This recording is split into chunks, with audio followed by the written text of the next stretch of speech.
গণতন্ত্রকামী মানুষের জন্য এই ক্ষতি আসলে অপূরণীয় একটা ক্ষতি। বিএনপির চেয়ারপারসন, আমাদের তিনবারের প্রধানমন্ত্রী বেগম খালেদা জিয়া দেশবাসীকে শোকসাগরে ভাসিয়ে আজকে তিনি শেষ নিঃশ্বাস ত্যাগ করেছেন।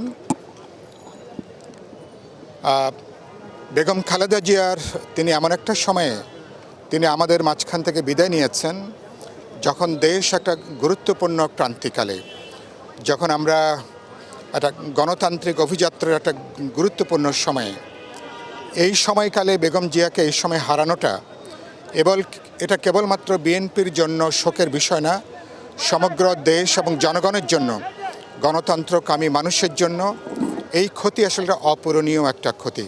আপনারা জানেন যে বিএনপির রাজনৈতিক দল হয়ে উঠেছিল ৮০-র দশকের শুরু থেকেই বেগম খালেদা জিয়ার নেতৃত্বে।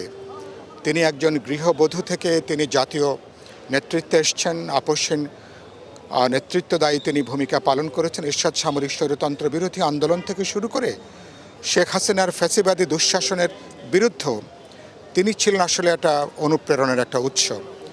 গত ১৫ বছরে তিনি হয়তো অনেক সময় শারীরিকভাবে উপস্থিত থাকতে না পারলেও আমরা স্বৈরতন্ত্র বিরোধী লড়াই, আমাদের গণতন্ত্রের যে সংগ্রাম, ফ্যাসিবাদ বিরোধী দুঃশাসনের বিরুদ্ধে আমাদের রাজপথের যে সংগ্রাম, সেই সংগ্রামে বেগম জিয়া লক্ষ লক্ষ মানুষ, কোটি কোটি মানুষের আকাঙ্ক্ষাকে তিনি ধারণ করেছেন এবং তিনি আসলে আন্দোলনের একটা আইকনিক চরিত্র হিসাবে আমাদের হার না মানা যে মানুষ, সেই মানুষের একজন প্রতীক হিসাবে তিনি আসলে তার জীবনটা তিনি পার করেছেন।